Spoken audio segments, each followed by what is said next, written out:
நீலம் புரொடக்ஷன்ஸ் பா ரஞ்சித் வழங்கும் தினேஷ் மற்றும் ஊர்வசி நடிப்பில் ஜே பேபி மார்ச் 8 முதல் உங்கள் அபிமான திரையரங்குகளில். வர்ணாசிரமத்தையே குற்றம் சொல்லுவீங்களா? சலுகைகள் தான் காரணம். சனாதன ஒழிப்பு விவகாரம், பெண் நீதிபதி சொன்ன கருத்துக்கள், சர்ச்சையாகும் உதயநிதி வழக்கு.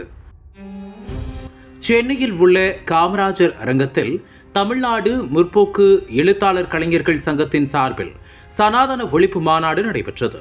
அப்போது அந்த மாநாட்டில் கலந்து கொண்டு உரையாற்றிய திமுக இளைஞர் அணி செயலாளரும் தமிழ்நாடு விளையாட்டுத்துறை அமைச்சருமான உதயநிதி ஸ்டாலின், சனாதானம் சமத்துவத்திற்கும் சமூக நீதிக்கும் எதிரானது. சிலவற்றை நாம் ஒழிக்கத்தான் வேண்டும், எதிர்க்க முடியாது. கொசு, டெங்கு காய்ச்சல், மலேரியா, கொரோனா இதையெல்லாம் நாம் எதிர்க்கக்கூடாது, ஒழித்து கட்ட வேண்டும். அப்படித்தான் இந்த சனாதானம் என்பதை எதிர்ப்பதை விட ஒழிப்பதே நாம் செய்ய வேண்டியதே முதல் காரியம் என தெரிவித்திருந்தார்.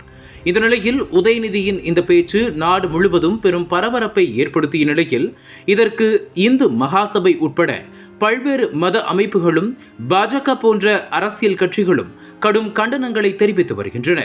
மேலும் தேசிய பாஜக தலைவர் JP நட்டா, மத்திய அமைச்சர் ராஜ்நாத் சிங் உள்ளிட்ட பாஜகவின் மூத்த அமைச்சர்கள் கடும் எதிர்ப்புகளையும் முன்வைத்தனர்.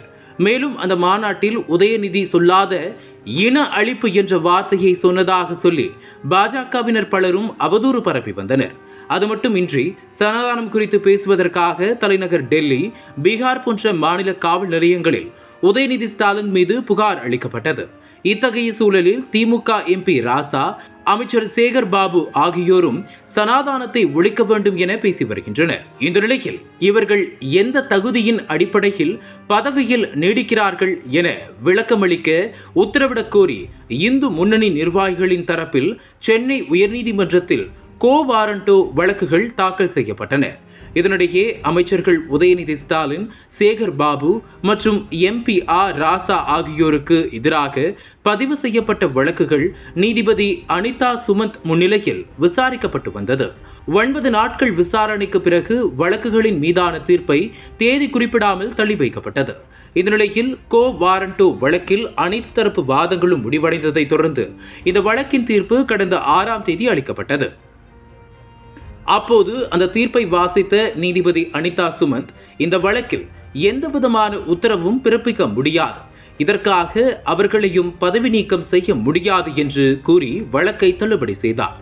அது மட்டுமின்றி நீதிபதி அனிதா சுமந்த் தொடர்ந்து பேசும்போது, அதிகாரத்தில் இருப்பவர்களுக்கு கொள்கை வேறுபாடுகள் இருக்கலாம், அது முழுமையான புரிதலுடன் இருக்க வேண்டும். அந்த கருத்துக்கள் எந்த ஒரு நம்பிக்கைக்கும் அழிவை ஏற்படுத்துவதாக இருக்கக்கூடாது, ஆக்கப்பூர்வமான கருத்துக்களையே தெரிவிக்க வேண்டும். நமது சமூகத்தில் உள்ள சாதிய அமைப்பு கடந்த நூற்றாண்டில்தான் உருவாக்கப்பட்டது. அப்படி இருக்க சாதிய கொடுமைகளுக்கு வர்ணாசிரமம் தான் காரணம் என பழி கூற முடியுமா?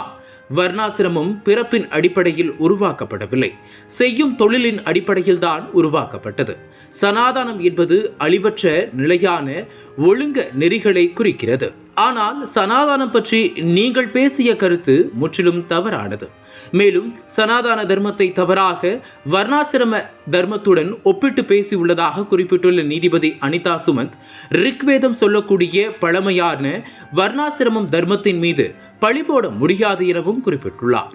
அது மட்டும் இன்றி சாதிய பாகுபாடு குறித்து பேசியுள்ள நீதிபதி அனிதா சுமந்த், சாதிய அடிப்படையிலான வன்முறை, காட்டு மிராண்டித்தனத்திற்கு பல்வேறு சாதிய அமைப்புகளுக்கும் அரசு வழங்கும் சலுகைகளும் ஒரு காரணம். இதற்கு வர்ணாசிரம தர்மத்தை மட்டுமே காரணம் காட்ட முடியாது. இன்று தலைவிரித்தாடும் சாதிய ஏற்றத்தாழ்வுகள் ஒழிக்கப்பட வேண்டும் என பேசியுள்ளார். தற்போது சாதிய அடிப்படையில் அரசு வழங்கும் சலுகைகளை மறைமுகமாக குறிப்பிட்டு அரசை விமர்சிக்கும் வகையில் நீதிபதி பேசியுள்ளது சமூக வலைதளங்களில் சர்ச்சையை ஏற்படுத்தியுள்ளது. நக்கீரன் டிவிக்கு சப்ஸ்கிரைப் செய்யுங்கள். உங்கள் ஆதரவே எங்கள் பலம். ஆசிரியர்களுக்கு நண்பனாகவும் மாணவர்களுக்கு ஆசானாகவும் திகழும் தேர்வு வழிகாட்டி. ஒவ்வொரு பாடத்திற்கும் அனுபவமிக்க ஆசிரியர்களின் துல்லியமான தெளிவான விடைகள். CNC இருக்கு, தேர்வு பயம் எதற்கு? இது தீரன் பப்ளிஷிங் ஹவுஸ் விற்பனை வெளியீடு.